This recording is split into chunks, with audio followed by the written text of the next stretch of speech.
Yes, we are. Hello, guys. Welcome back to another TAT pod. It's bank holiday weekend. And Mike, I don't know about what's been like where you are, but it's been beautiful weather today. And now it is absolutely slamming it down. There's lightning. There's all sorts going on out there. So if this stream cuts off, I do apologize. But yeah, it's crazy. But have you had a good Easter bank holiday, mate? You know what, mate? I have, and I've got no shame in admitting I ate 3 Easter eggs in the space of 2 days, and it is what it is. Wow. And I'm back in the gym tomorrow morning, so I can burn it all off, and it's all right. I don't have a black eye. It's just my brother's dog scratched me accidentally. Nah, So it's been fighting people from Twitter. That's what it is. yeah, I'm fighting people from Twitter now. Apparently, I am not built for that. Any of you, man, that use Twitter that go back and forth and troll people, I can't do it. I don't know how you do it. I'm not built for it, man. I don't know how to respond. You know what I mean? Funny. So, So fun in games. Smash the like button if you're on YouTube, guys. Subscribe as well if you're on Twitter. Just get involved in the chat. We're literally going to cover yesterday's game, talking points, the key players, star performers. Then we're going to just touch on Sheffield United on Thursday night, and also going 2 points clear at the top of the table and what that means with the last 9 games. So make sure you get involved. But first of all, let's have a little video from our podcast sponsor. Metal Player Illustration Art and Fomex Spud Cards. Metal Player Moments Art. Scan the QR code to watch iconic moment. Metal printed gaming quotes and art. Printed on 3mm Dibbit. Email to customize your print.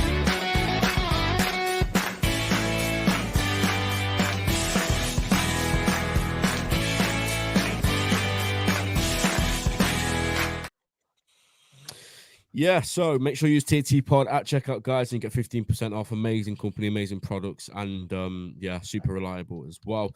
Jamie is in the building, and he says, I love the fact that Arsenal are getting praised for dropping points and putting the title in Liverpool's hands. We will touch on that a little bit later on, Jamie. Hope you're good, my friend. But yeah, stick around and we will touch on that. Mike, you know the drill by now. We look at the starting lineup, and bar maybe 1 or 2 players. That's pretty much as strong as we could have gone yesterday, isn't it? Yeah, listen, to be fair, maybe some people would have wanted Canate to start, just given the fact he'd played over the international break. However, I think we're at a point now with Kwanzaa where when he starts, we're not really fazed by it. And in terms of midfield 3, that's as strong as we can go. And I know some people, obviously, you'll always have the Gakpo on Diaz debate at the moment. That's been a theme of the season, really. But especially after the performance, I think there's no argument that Diaz starting was definitely the right move there. So yeah, definitely as strong as we could have gone. And yeah, when you look at that Brighton 11, you go, right, that's a weakened side. They are missing a lot of key players.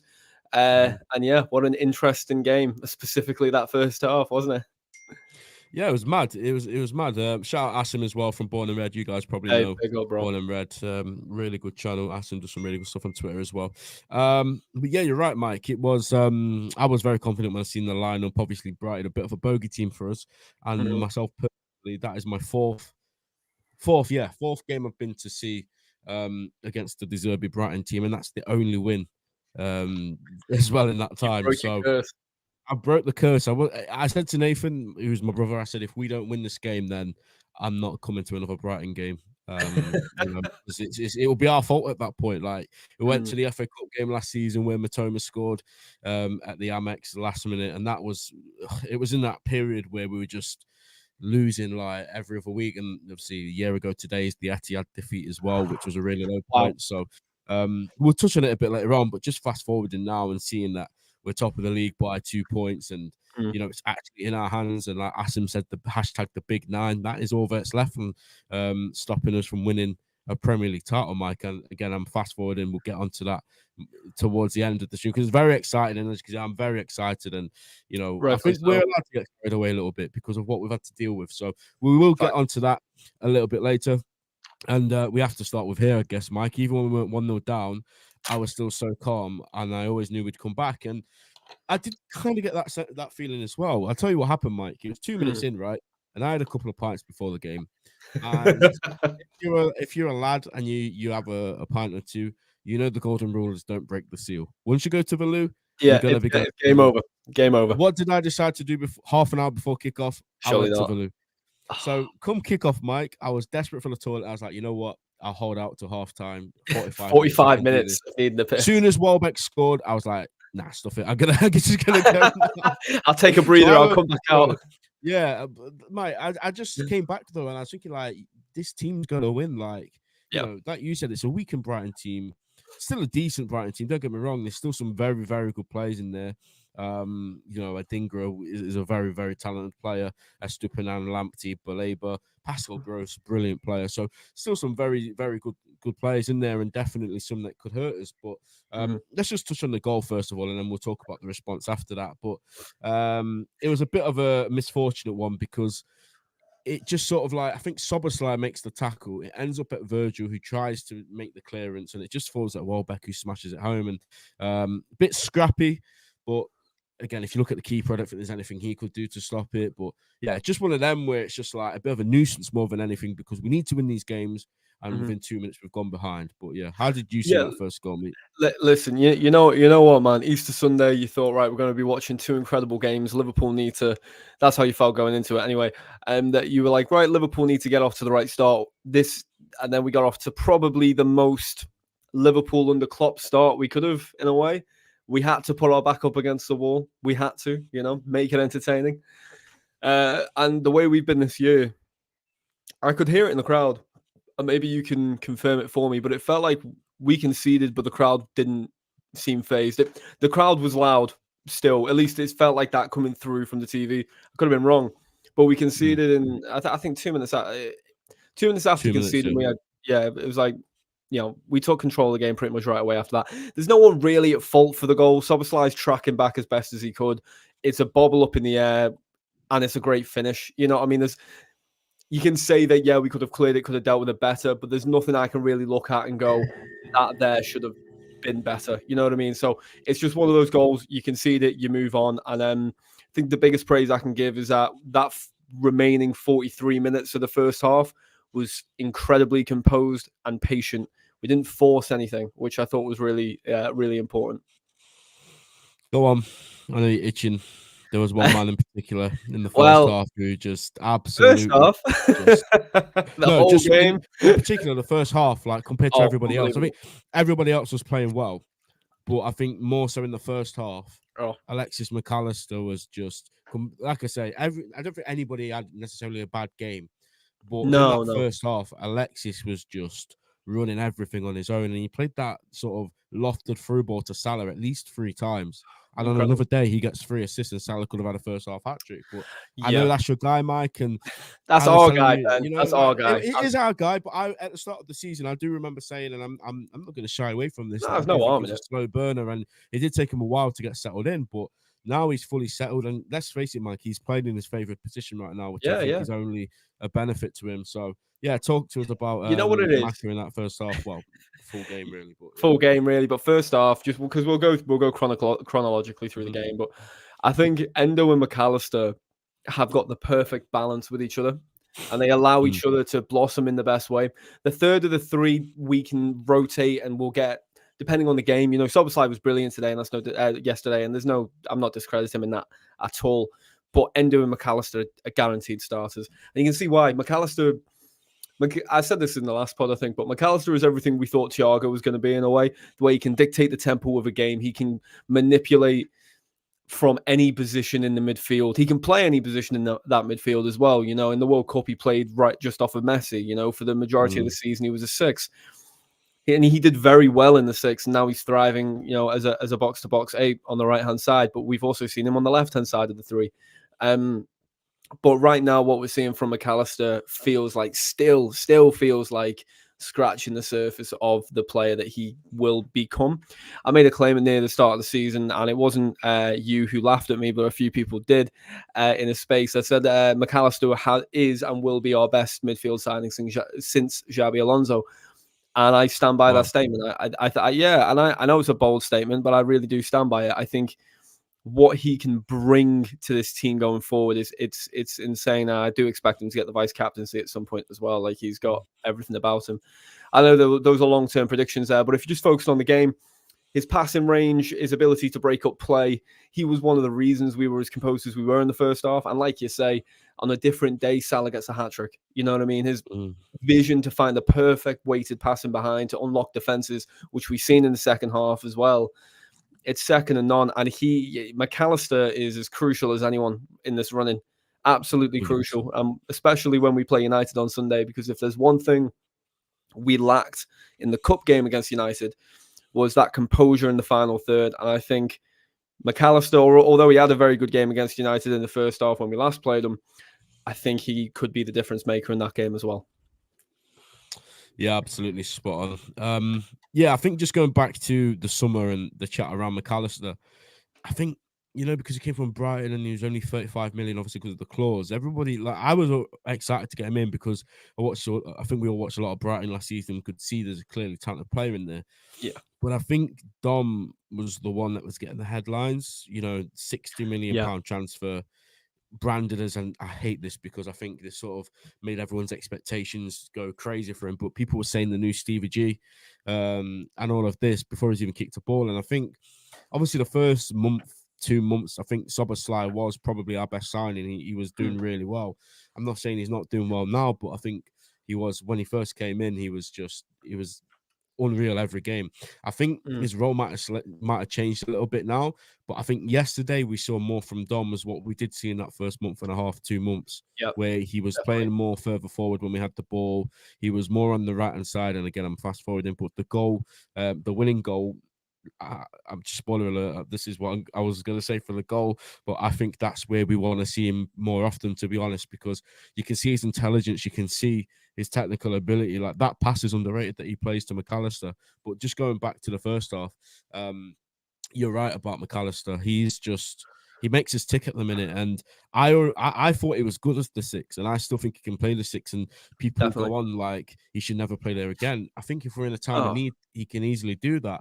But Mike, when you've seen him play in his favoured position where he's got more freedom, he can attack more, he can be more creative. He's just a joke, and that for me was the best or one of the best midfield performances I've seen since Thiago or Naby Keita at Wembley against Man City, because both of them were incredible on that day. But he was unreal. Yeah. He was sensational. No, absolutely. And listen, guys, get your comments in. What do you think of McAllister's performance as well? Like, me and Ben are going to, only wax lyrical about him as well. So let's hear what you got to say. Mona, Fabinho was better for us than Xabi Alonso. Nostalgia merchants will disagree. Maybe I am a nostalgia merchant. I thought Fabinho, of course, it's a debate to be had, but very different profiles. Yeah. Different profiles. And Mona, listen, you're well within your right to say that. I get where you're coming from completely.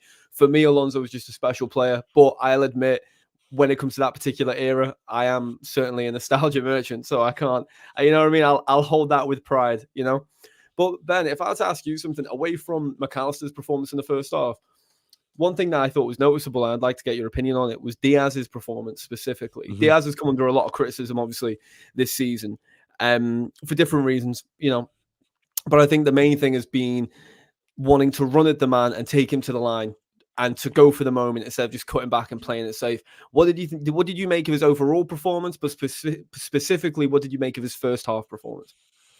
Yeah, I thought, to be honest, I did a tweet about this last night. I thought Diaz was really good yesterday. And to be honest, Mike, I thought Diaz has been really good for a while now. Look, I don't think he's been incredible all season long. I definitely think his season's been in spells where some spells has been really good, then some spells not so much. But either way you look at it, I think the criticism that he gets online, I say online because it is online, but the criticism that he gets, I think is just way over the top. And we know how it works, Mike. There's always another player. Next week, if Darwin doesn't score again, it will be him.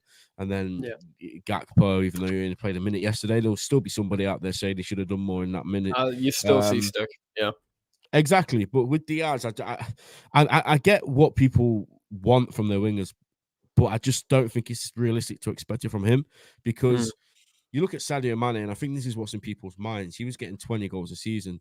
Diaz can get 20 goals a season, like if you had a very, very good season. In fact, I'm going to look what he's on now. But he's not a natural goal scorer. He's not a natural finisher, and he never will be. But what when Diaz you get those stats up, we'll talk about what he does in a sec. Get them stats up about Diaz. And while Ben's getting the stats up about Diaz, what do you guys think about Diaz so far this season? Do you think he's been overperforming, underperforming? Do you think he's been overly criticised? Because I certainly feel like, we say he's not a natural finisher. We say he doesn't get many goals, but I mean, listen, you're talking 17 goal contributions in 40 games. If you're focusing just on the Prem, it's 11 goal contributions in 28. We're used to Mohamed Salah, we're used to Mane, but these are Firmino stats to me in a sense. You know, that it's creative, it's still a solid output. It's certainly not the bar we've seen in the past, but it's still a good output, is it not? Yeah, listen, it could be better. Obviously, I think Mhm. you know some games where his finishing was shocking, like Man City and things like that. Mhm. You know, there's not really an excuse for him not scoring in that game, and we have to be honest when that happens and say it, and we will. But I feel like I seen it yesterday as well. One thing I love about Diaz, and I've always loved about Diaz since the minute he walked in, the lad doesn't stop. He just doesn't stop. It's like someone's wind him up before kickoff and then Mhm. let go and just like let him express himself. And he's just defensively, offensively, he doesn't stop. He works his hardest. And look, I know people will say, "Oh, you're doing work hard prop." Fair enough, I am. But That's not a negative. That's a fair thing no, to be proper exactly. about. That for me, and Klopp will probably say as well, for his forwards, that's the main thing, and then everything else comes after that. Absolutely. If Diaz had a shot yesterday in the first half and he had a chance and it didn't go in, then his head dropped and he stopped running. Klopp would have been fuming and dragged him off, but he never did. He just carried on going. He carried on going. He carried on going. He got his goal as well, to be fair. And his chance creation yesterday, I thought was brilliant. And I think Yeah. that's another thing that people have been critical of, like his decision making. There was that pass in the second half where he played into Salah, and Salah should score really.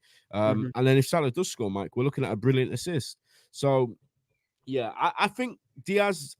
You know, there has been times this season to criticize him, but I just think some people go over the top with it. And when people start saying they'll sell him to get all these other wingers from Serie A, which have scored even less goals than Luis Diaz in a weaker league, in my opinion, I Yeah. can't get behind that. But Yeah. yeah, talk me through Diaz and talk to me about his equalizer in the 27th minute. Yeah, listen, we were looking for a moment building up to this particular moment. It felt like it was building up. We felt like we were knocking at the door. But if there's one thing I can say about Diaz, and the same thing I can say about Darwin Núñez, that is that when it comes to an instinctive finish, when they don't need to think about it, I really think they're phenomenal. I think Diaz and Núñez share the floor. The more they have to think about something, the less likely it's going to come off. They're at their best when they're playing on instinct, and that is not an insult. That's not a negative. That's when they're at their best. And that instinctive finish from Diaz, I don't think many in our team could score. You know, it's cleared away. It bounces back in. Diaz is onside, very clearly onside. He gets behind the defender in front of the keeper. Clever flick into the back of the net, and it's 1-1. And what I loved most as well is that he didn't just get himself wound up in the celebration. He goes and he's going, right, let's go. Because the players know how important this stage of the season is. 10 games to go, now 9 games to go. Every minute, every second matters, and it's about making it count. So yeah, I love the attitude from every lad out there, you know, yesterday. And it's the same as it's been all season, you know. I can't fault the attitude at all. The end product at times, obviously, we've been left wanting, but I think because of how many opportunities we create per game, that's always going to happen. You know what I mean? I think if we created less chances, we probably wouldn't necessarily have the same complaint, because I just feel like we get an abundance of chances every game that's probably not similar to any other team in the league. I don't remember City or Arsenal. I only reference those two because they're the nearest to us, creating as many clear-cut chances per game. You know what I mean? Which is just a credit as well to the midfield and to the forward line. But yeah, going in at 1-1 at half time, I think we all felt supremely confident. I really don't I was never in a halftime space. For those listening that join halftime spaces, you guys know what they can be like. But yeah, I didn't join any halftime spaces, but I felt comfortable. I felt confident. And yeah, we got off to a good start in the second half. I felt we kind of picked up where we left off, didn't we? Absolutely. I agree with you. I think the mood in the ground as well, it did pretty much feel like, you know, we've got 45 minutes here to go and get this win, and it will come. Obviously, you had to be wary of them because they are very good off the ball. They're very good in possession.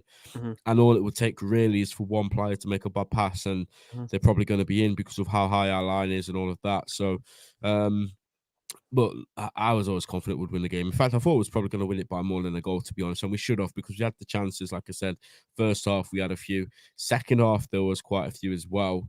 But yeah, I mean, again, McAllister sensational throughout the whole game. Endo, Szoboszlai really good. Front three were doing well.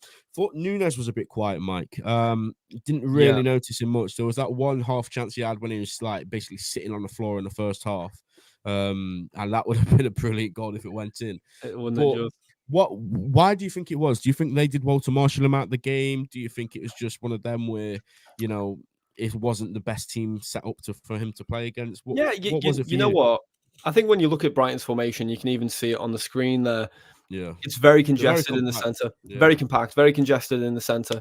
I thought Nunes played a decent game. I thought he pressed very well, and there was some moments where his pressing was successful. I thought his movement in and around the box was helpful. It wasn't his most impactful game.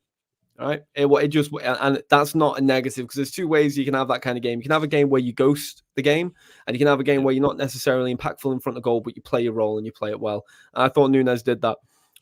Although he may not have had anything that you consider clear cut, I still thought he made himself present and occupied spaces, occupied defenders, both on and off the ball. There was impact. It just wasn't necessarily in the goal mouth area. You know what I mean? I think the story of this game was very much McAllister dominating and Salah missing chance after chance after chance. But the thing about Mo Salah is, he tries, and if he fails, he tries and tries again, doesn't he? Exactly, and he gets his goal. And like I said before, mate, the goal was really great point really by nice. Evan in the comment there too. If you see that comment there by Evan. Yeah. Only reason Salah scores the winners because Darwin lures his marker offside. I'll have to watch that back because I didn't really watch Darwin in the goal. I just remember, obviously, Szoboszlai smashing one into McAllister, whose first touch was unreal. Then the second touch is a great pass into Salah, who does a really good touch and then slots it in. It's just really, really nice goal. Like you said, I think the best thing about Salah and the amazing thing about Salah is, and I think this is probably the same with all our forwards, to be fair. Maybe this is something that they've looked at when they bring him in. 1 or 2 missed chances doesn't faze him ever. Like, first half, I can only imagine what people were saying about him on the timeline. And, it did sort of feel like maybe it wasn't his day in front of goal. He's lofting them over the crossbar. He's putting them into the keeper's hands and all of this. But I think it's a matter of probability, isn't it, with Salah? If you keep giving him chances, he's going to score one of them eventually. And, it was just a really good goal, wasn't it, Mike? From the 2 midfielders and Salah.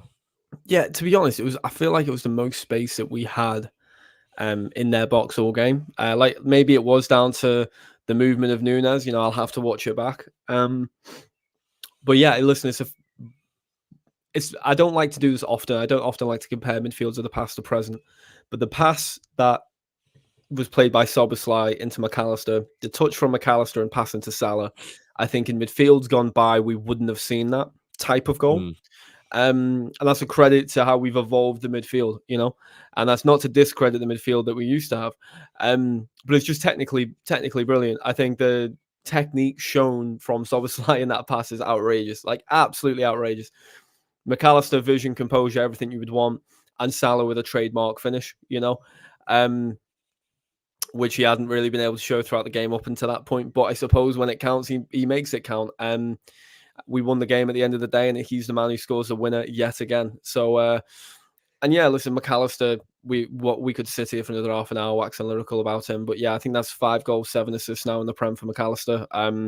Not a bad turnaround for a £35 million man. And Salah, who's missed 2-3 months of the season, I think he's 2 goals away from Haaland in the Prem. Who Roy Keane said if you take away his goals as a League 2 player, by the way. I thought that was absolutely hilarious. I thought that was absolutely hilarious as well, which kind of links into it. You said, I know, I was about to say. About this guy, when he doesn't score, he does niche. He does You've been nothing. saying this. You've been saying this. He you know what? You gave me credit earlier. Brat going, why aren't you putting them on the plate for me? How about you work hard, get off your ass, and make something happen? All right, listen. You gave me props about the McAllister thing. I'll give you props about the Haaland thing. Ben has been saying for the longest amount of time that he would rather Nunes than Haaland, and that overall Nunes is a better all-round striker because of what he gives in the build-up, off the ball, etc. The pushback I've provided for the longest time, and I would still provide, is that Haaland is the best finisher on the planet. But after the performance he put on against Arsenal, I can certainly see where Keane was coming from, and I can certainly see where you were coming from. All right? You've got your I didn't plaudits. watch it. I listened to it on the radio, but I bet you were so happy. Yeah. I just want to go back to Maka just Yeah. real quick. I think this is the Maka show today. Absolutely. Look at these stats, mate. His last 1, 2, 3, 4. His last 5 games, he's got 2 goals and 4 assists. It's just mad. And look, before then, like he was getting the odd one here and there. Well, if you want to focus on it, then you think when he comes back, if you scroll up, when he makes his comeback, what game does he make his comeback in? The Newcastle game. Newcastle. Now, Newcastle, they had to play in the defensive midfield, and when did he move back to centre mid? He was defensive mid again. Yeah, it was Burnley game. So he moves back in that game, and then as you can see, and listen, I've always said he's brilliant in the defensive midfield role, but you can see as soon as we've moved him into his natural position, and we've brought Endo in, and we have the balance of Endo and McAllister. I mean, the last 6 games are the first 6 games he's really played in his natural role with Endo supporting. And just look how impactful he's been. So it's exciting in a lot of ways because you kind of think, just think about what it's going to be like next year for him. If he's playing in this natural advanced role, look at what he can produce. Look at just how impactful he can be. And you just look at the minutes he's racked up as well, 83, 89, 90, 90, 90. He's not someone Klopp is pulling off early. He's playing maximum minutes.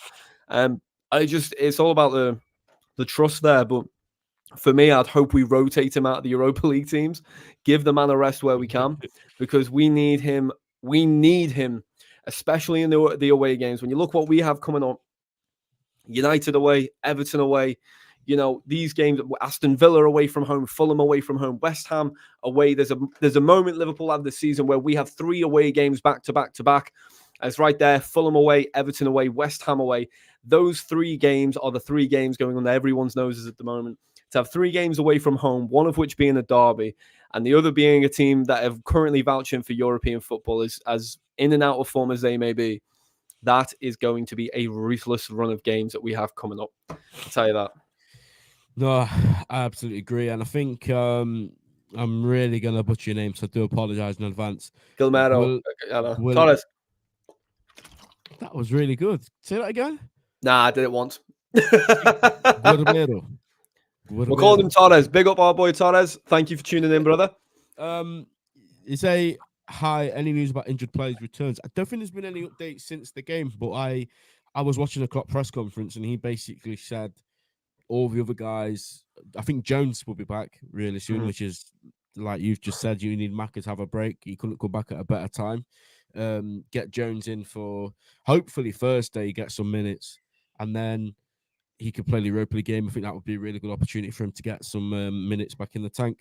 But other than Jones, I think Trent will be back soon. Jota, I've seen running on the pitch the other day, which is a positive sign. I'm not sure about Alisson. I believe he might be a little bit longer. Yeah, but players are coming back, man. They are. Listen, I think if you scroll up slightly to the way you see United, so yeah, about there, that'll do. So I think it's by the Palace game, we're expected to have Alisson, Trent, Gravenberch, Jones all back fully fit in the team. Gravenberch's already been back. Jones is expected back this week. And then the other 2, I think, are back by Palace, which is great timing because then they can get some minutes in their legs. Palace at home, Atalanta away, and then get ready to start the following 3. Jota, if I'm right, Jota's back for Fulham. Might be wrong. I might be wrong, but that's just something I heard. So fingers crossed on it all. But we are getting close again to a fully fit team. Stefan, of course, will also be back. We have no idea when, but he's expected to make a return at some point before the end of the year. He's going to under 21, I think, this week. And then I think Klopp said he's going to train with the under 21s a couple times this week. Next time he'll be in full under 21 training next week. And then he said we'll take it from there, and then hopefully we'll be back in full first team training within the next couple of weeks or so. Yeah, which is exciting. And the thing is, like at the moment, we've got a 2-point gap on Arsenal, don't we? We've got a 2-point gap on Arsenal, which means realistically, I think in the last 9 games at the moment, we can potentially afford to drop 2 points maximum in the last 9. We can afford to win 8 and draw 1 because I think Arsenal will at least draw 1. I think all three teams can go unbeaten between now and the end of the year, but I do think there'll be a couple of draws in there. Villa have got Aston Villa. Sorry, Villa have got Aston Villa. City have got Aston Villa midweek. City have got Tottenham Hotspur to play. Arsenal have got Tottenham to play. Wolves away to play. Brighton away to play, which are all incredibly tough games. Liverpool, of course, we've got Everton, we've got United away, and we've got Tottenham at home as well as Villa away. So there's no easy games. None of these are easy run-ins for anyone. I think City have the least amount of difficult games, but they do have to play Villa and Tottenham, and that's 4th and 5th that you're playing. Yeah. Just on this, I mean, first of all, I just want to say the contrast from this to last season. It needs to be spoken about more, because I remember the conversation, like, and I remember like hating and absolutely dreading to come on here. Getting a flipping panel together last season was like trying to grind wood out of a stone. And I get it, everyone's got uni, everyone's got work and stuff. And then on top of that, nobody really wanted to talk about Liverpool last season, including myself. This season, you know, the difference, and let's not forget, no pundit, no journalist, no one had us even in the top 3. I think the best people we're given us were 4th at the start of the season. I'm as optimistic and as positive as they come. I've been told off so many times for it. I had us in 3rd. And I just want to slap myself around the face and call myself stupid and dumb, not believing that Jurgen Klopp would just instantly get us back to the top. But we could still finish 3rd. You might be right. Coming into the year, we could still finish 3rd. We could, but Mike, don't do that. Don't put that in the atmosphere, okay? I'm trying to inject something here. I got you. Go on. But yeah, I think that just the way that the boys and the players and the new signings have come in and seamlessly transitioned into a team that is now top of the league after 29 games with 9 games to go. Mike, this is my. I'm not going to ask you if we're going to win the league. I've asked you that so many times, and I never get the answer I'm looking for. But what I will say is this time it feels a bit different, because this time we didn't even have to look at Arsenal fixtures. We don't have to look at Man City fixtures. All we have to do, Mike, is our own job, and we win the league. It sounds simple. I know it's not easy, but that is what we have to do. And it starts on Thursday night against Sheffield United. We win that, it then turns to 8 games, and so on and so forth. I know we've got tough games. We've got them horrible Mancs down the road. They're going to try their absolute best to stop us, but we've got a better team at our disposal this time around. And I feel like, I'm not saying they didn't take the FA Cup seriously, but I feel like this one will be just a completely different sort of feeling from the team, and they'll probably remember how they felt after that defeat. So, Mike, like I said, this time it feels different, doesn't it, with the destiny in our own hands. If we do our job, no one can stop us. That's facts. Yeah, and I think the thing is this time, I think in years gone by, I'm not trying to be negative when I say this. One thing I've not liked about seasons gone by where we've missed out on the title by a point or whatever, I don't believe they were ever bottle jobs, right? I've never believed that. I think this year with 9 games to go, if you lose the title, that is a label. And this almost goes for all 3 teams in a way. I would say it. I really do. And the reason is because although it is an incredibly difficult task to do it, right now it's in our hands. Because it's in our hands with 9 games to go, it's a hard thing to avoid. It's a hard conversation to avoid. But I think that the main thing for me, and I won't linger on that, with Manchester United, you get 3 points at Old Trafford. It's there. You're nearly there. I think that would be the one. Do you remember when we won it before? It was United. It was the United game that made everyone just. I think it was after United. That is when everyone was singing in the stadium, "We're going to win the league." And I think that's again this time.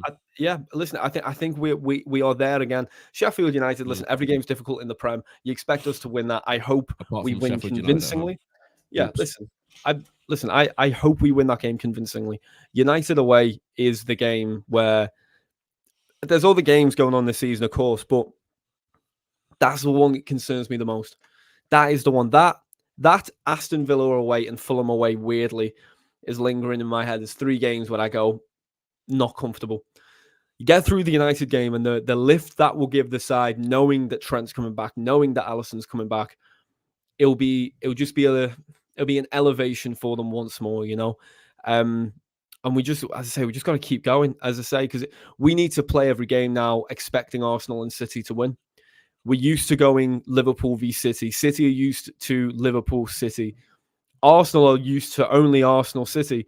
A 3-horse title race has not been done in the Prem, not to this extent.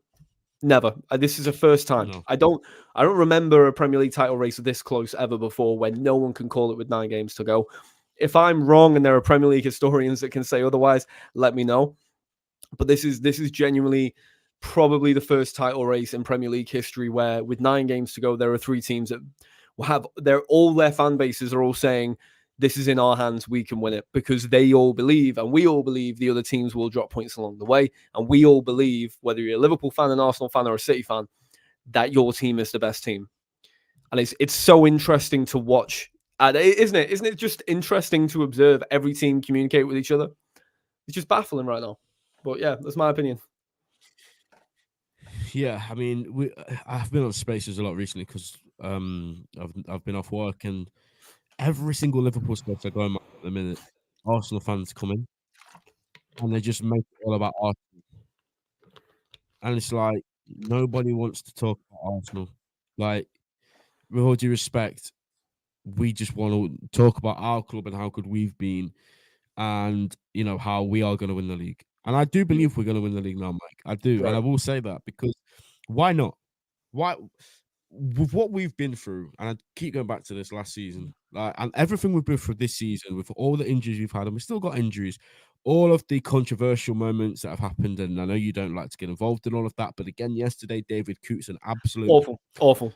Yeah, listen, I'll say that awful refereeing performance, one of the worst I've seen. I was definitely not going to abuse him, and then realize we've got a sponsor. I don't like that guy. I never want him to manage to referee a game at Anfield ever again, especially not in the running. Yesterday was a really good game of football against 2 really good sides who played the game at a very good sort of like temperament, right? There was nothing over the top. There was no bad tackles from either side. Yet he just wanted to make it all about him. Oh, I'm David Coote. I'm in all black. I'm the main man here. This game's all about me. He literally stopped the game to move the balls from behind the goal. I was baffled by that, but there's apparently a rule now where that needs to be done. I don't know whether he was doing it to speed the game up or not, but I agree. David Coote can't handle big games from what I've witnessed this season. And I'm not ever one to attack an individual. You know what I'm like. I'm very political with all this, but like, I think I watched 2 refereeing performances yesterday, which show that there is not a consistent thread of what they consider the rules and how to apply them. Because I would argue that the Arsenal City game was actually very well refereed for how I like football. Tackles went in, ref wave play on, did everything he could to keep cards in his pocket. Anytime there was time wasting, they got a card and they got on with the game. I loved that refereeing performance for what a refereeing performance is. What we witnessed, on the other hand, was the other extreme of it. It felt like every touch, the McAllister yellow card, Coote will watch that back and be baffled that he's given a yellow card, surely, because I don't understand it. I'm not one to go on narratives. I'm not one to say corruption, but it is just incredibly frustrating to watch a refereeing performance like that. And there was also a lack of confidence in his decisions when it would come to like a corner or a free kick. There was such a delay, and it wasn't a delay where they're waving play on. You know what I mean? Like, it was a delay as in a lack of assurance. And I just feel like if you're the PGMOL going into this running, the big sides try and probably keep Coote away from those games. That's my opinion. By no means am I trying to attack the man. I'm just going off from what I've seen. Yeah, no, I agree. And my point is, if you include all of that stuff and the injuries we've had and everything like that, we're top of the league with 9 games to go against 1 super team and 1 team that's been good for the last sort of 2 seasons. Yeah. 18 months. Then look, I don't know why people are scared to say it. Put your neck on the line. If you really trust these boys, if you trust this manager, join me in we're going to win the league club, because it's much better than waking up. And I was in a space last night when I got back from the match. And again, it was very heavily focused on, if we bottle this, if we don't win the league, are we bottlers? And I just don't, there's no need to even think like that for me, because we haven't bottled anything yet. We are top of the league. There's no need to even think of that scenario right now. And even if we don't win the league, I don't think we've bottled anything. That's just my opinion. It depends how we do it. If we go 5 points clear and then lose the league, then yeah, maybe. But if it's only a matter of points from now until the end of the season and we win or lose it, say we lose the league by 2 points, I don't think you can say these guys have bottled anything, because like I said, nobody gave us a chance at the start of the season. It's only really been the last couple of months where, you know, people have started to genuinely think that, okay, Liverpool can win the league now. And for me, a bottle job is what Arsenal did last season, where you're top of the league for 95% of the season and you don't win it. That's bottling for me. What I would say is, if we don't win the league, there'll obviously be games we look back on that were in our control. For example, the Man City one where we had a million chances and couldn't finish our tee. And then obviously the ones that weren't in our control, like Tottenham, where we all know what happened. So anyone can find a different angle to look at it. But Mike, we've got 9 games to go. We're going to win the league, aren't we? It's going to be a very interesting end to the season. You know, it's going to be a super interesting one. I think. I'll see you in Liverpool again, Mike, on the docks. Yeah, listen, I'll be there, bro. I'll be there. Listen, I'll be in Liverpool hopefully for the Atalanta game. I'm hoping to go to that game if I can. I'll be there. But, you know, yeah, we'll see. We'll see how it goes. But listen, we'll see. It's going to be. You know, I've not actually got a ticket sorted yet, so I'm trying to see if I can sort one. Yeah. So I'm right, asking around. Go, mate, and I'll meet you there, bro. I would like to meet you for a pint. I will say. And listen, at the end of the day, will be there as well. You can meet my brother. Oh, that'd be brilliant, brother. That'd actually be really cool. I will say, at the end of the day, I do believe that there will at least be 2 trophies in the parade at the end of the year. If there's 3, then happy days. You know what I mean? And yeah, man, it's going to be exciting time. It's going to be a really exciting time, especially if you're a neutral for watching this. Bloody hell. And it could always be worse. You could be an Evertonian. You know what I mean? So exactly. Aaron, former TAT host, TAT space host, there we go, says that I said Liverpool are going for the league before the season started. I do remember you saying that, actually. Some big away games coming, absolutely. And Biz says, sort me a ticket. Unfortunately, Biz, if I get a ticket, I'm using it myself. So Biz, if I get a ticket, I'll try. I'll try and get it to you, mate. It's very rare that I have spares, and if I do, it's only usually for cup games and well, Europa League is a cup, I guess. And then I have to look after my good friends like Mike if I do get the chance to do that. But if not, then I will come to you, Biz. Guys, make sure you smash a like on this stream. Even if you watch it on Twitter, just smash it a like. It might pop on other people's feeds. If you watch it on YouTube, obviously subscribe. If you haven't subscribed to us on YouTube, please come and transition over to YouTube. It's the better place to watch StreamYard streams. 100%. It's a much better viewing experience as well, rather than you guys want to be on Twitter whilst watching us, don't you? You don't want to just sit on your phone watching us too. You want to be watching it on your screen, on your telly, whilst browsing, probably getting into beef with Arsenal fans or whatever. So make sure you subscribe to us on YouTube. Just type in the Anfield Talk. There's only one channel in the world called that, so you can't go wrong. Yeah, what's next? Sheffield United on Thursday. I'm not going to lie, it'll probably be a Friday evening stream. We'll probably round up the Sheffield United game, and if any news drops in before now and then, obviously we'll cover that as well on that stream. But Mike, thank you for joining me. Viewers, 2,134 of you right now. It's absolutely amazing. We will see you on Friday evening after we get one step closer towards the Premier League in red ribbons. So take care and goodbye for now. See you guys.